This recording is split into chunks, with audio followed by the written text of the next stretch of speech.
හරි මේ ගාන කියලා තියෙන්නේ මෙහෙම. මේ මෙන්න මේකේ අගය හොයලා එනයින් මෙන්න මේ කොටසේ අගය අපෝහණය කරන්න කියලා. හරිද? මෙහෙම කරමු. x කියන එක නා ඇල්ෆාට යනවා කියලා කියන්නේ අපි x කියන එක නා මෙයාගේ ඇල්ෆාට ආදේශ කරමු. යට කොටස බිඳුවයි. මෙතනත් x ට ඇල්ෆා ආදේශ කරපුවාම මේක බිඳුව විදිහින් බිඳුවයි අර්ථ නැති වෙනවා. දැන් කල්පනා කරන්න ඕනේ මේක නැති කරගන්න. මෙන්න මෙතන වර්ගමූලයන් තියෙන ගොඩක් වෙලාවට සීමා ගණන් වල වර්ගමූලයක් තිබ්බොත් අපි ප්‍රතිපත්තිය කියන එක පාවිච්චි කරනවා. හරිද? අපි මේකට ප්‍රතිපත්තිය දාමු. ලිමිට් එක x ඍණ ඇල්ෆා මෙන්න මෙහෙම එකක්. දැන් මේක ප්‍රතිපත්තිය දැම්මම තේරෙනවනේ මෙතන යට හැදින්නේ x ඍණ ඇල්ෆා කියලා කෙනෙක්. හරිද? x ඍණ ඇල්ෆා කියලා කෙනෙක් හැදින්නේ. අපිට උඩින් sin ගෙත් ඒ වගේ කෝණයක් හදාගන්න පුළුවන් වුණොත් අපිට sin අර සීමාවේදී කියලා දෙන sin ආදාළ ප්‍රමේය පාවිච්චි කරන්න පුළුවන්. ඒක හදාගන්න පුළුවන් නේද? මෙන්න මෙයාට CD සූත්‍ර දැම්මොත්. sin x ඍණ sin ඇල්ෆා. හරිද? එයාට මම CD සූත්‍ර දාලාම ලියා ගන්නවා. දෙවාරයක් sin කෝණ දෙකේ අන්තරයේ බෙදීම 2යි cos කෝණ දෙකේ එකතුව බෙදීම 2යි. බෙදීම යට අපි දාන්න යන්නේ ප්‍රතිපදයනේ. හරිද? අපි ප්‍රතිපදයක බලලා ලියලා වෙන්න මූල x ඍණ මූල ඇල්ෆා මෙතන ඉන්න ඕන මූල x ධන මූල ඇල්ෆා තිතක්. උඩට දාන මූල x ධන මූල ඇල්ෆා කියලා. හරිද? මෙතන මේ දෙකේ ඉලක්කම ඉන්නේ. මම ආවේ එළියට ගන්නවා. නියතනේ තියෙන්නේ. දෙවාරයක් ලිමිට් එක x ඇල්ෆාට යද්දී සීමාව ගුණිතය කියන එක අපිට වෙන වෙනම දාන්න පුළුවන්. cos කියන එක යනවා මම වෙනම හදාගන්නවා. cos x ධන ඇල්ෆා බෙදීම දෙවාරයක් තිතක් මෙන්න මේ කොටස. මූල x ධන මූල ඇල්ෆා කියන එක කෙනාව. පැහැදිලිද? එයා මම වෙනම ගන්නවා. මෙන්න මේ කොටස ඉන්නේ. හරිද? ලිමිට් එක x ඇල්ෆා වලට යද්දී මෙන්න මේ කැල්ල sin x ඍණ ඇල්ෆායි. මෙන්න මෙතන ඔයාලට පේනවනේ මෙතන හැදෙන්නේ x ඍණ ඇල්ෆා කියලා. හරිද? මෙතන හැදෙන්නේ x ඍණ ඇල්ෆා.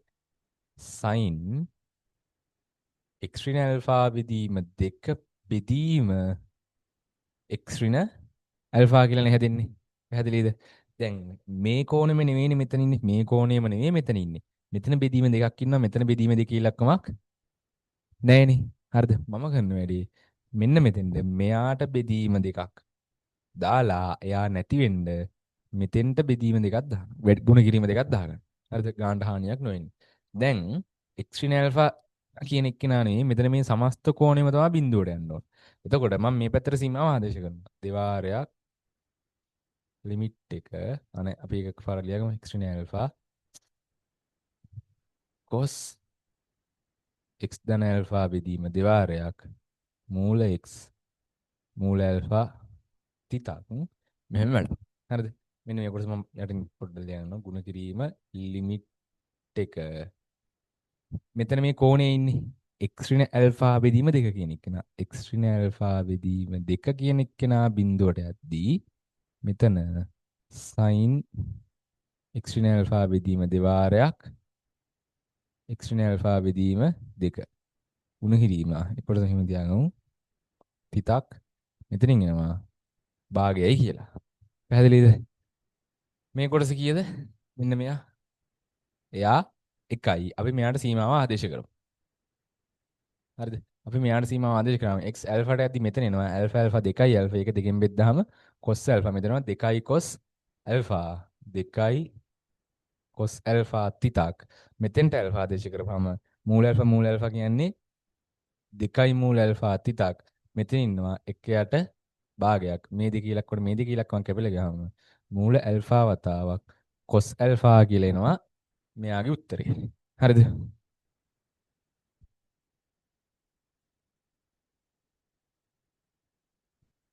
මෙන්න මෙතන ඉස්සරහට දෙකේ ඉලක්කමක් එනවා. මෙන්න මෙතන ඉස්සරහට දෙකේ ඉලක්කමක් එනවා. හරිද? දැන් උත්තරය අපි ඔක් ගත්තනේ.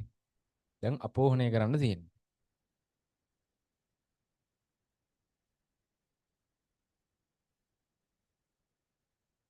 අපෝහණය කරද්දි අපි මෙහෙම කරමු.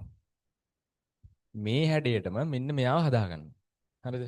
මෙයාගේ උත්තරේ ඉන්න ඕන 2යි මූල ඇල්ෆා cos ඇල්ෆානේ. මෙයාගේ උත්තරේ මම මෙතනින් දාගන්නම්. 2යි මූල ඇල්ෆා තිතක් cos ඇල්ෆා කෙනෙක් කියලා තමයි උත්තරේ. මේ හැඩයට මම මෙයාව හදාගන්නවා. හරිද? ඒ හැඩයට හදාගත්ත මෙහෙම දන්නකො. මෙතන x ඍණ ඇල්ෆා වගේ ඉන්න ඕන. මෙතන x ඍණ ෆයි. මෙතන දෙකේ ඉලක්කමක් ඉන්න බෑනේ. හරිද? දෙකේ ඉලක්කමක් ඉන්න බෑ. මොකද මෙතන ඉන්න ඉස්සරහ සංගුණකේ එකනේ. ඒ වගේම sin x ඍණ යම් ප්‍රමාණයක්. මෙතන sin x ඉස්සරහින් ඉන්නේ සංගුණකේ එක. උඩිනුයි යටිනුයි දෙන්නගෙන් මට දෙකේ ඉලක්කමක් මොකද කරන්න පුළුවන්? එළියට අදින්න පුළුවන්. හරිද? උඩින් මෙන්න මෙහෙම. දෙවාරයක්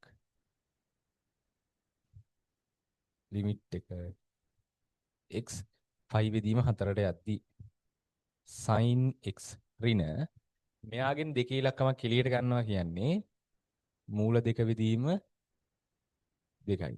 බෙදීම මම මෙයාගෙන් මොකද කරන්නේ දෙකේ ඉලක්කමක් එළියට ගන්න. එතකොට මූල x ඍණ මූල 5 විදීම දෙකයි. එයාගෙත් දෙකේ ඉලක්කමක් ඉන්නවා එළියෙන්. එතකොට මේ දෙකේ ඉලක්කම මේ දෙකේ ඉලක්කම යනවා. හරිද? මේකේ හැඩයටම හදාගන්න නම් මෙතන ඉන්න ඕන මූල ඇල්ෆෙක් නේ. මෙතන ඉන්න ඕන මූල ඇල්ෆෙක්. මෙතන අපිට මෙහෙම කරන්න පුළුවන් නේ. ලිමිට් එක x 5 බෙදීම 4ට යද්දී sin x මේ දෙකේ ඉලක්කම ලියනවා මම මූල දෙවතාවක් මූල දෙකයි කියලා. එතකොට මෙතන ඉන්නේ sin x ඍණ එක යට මූල දෙකයි. පැහැදිලිද? එක යට මූල දෙකයි. මෙතන මම මෙහෙම වැඩක් කරගන්නවා.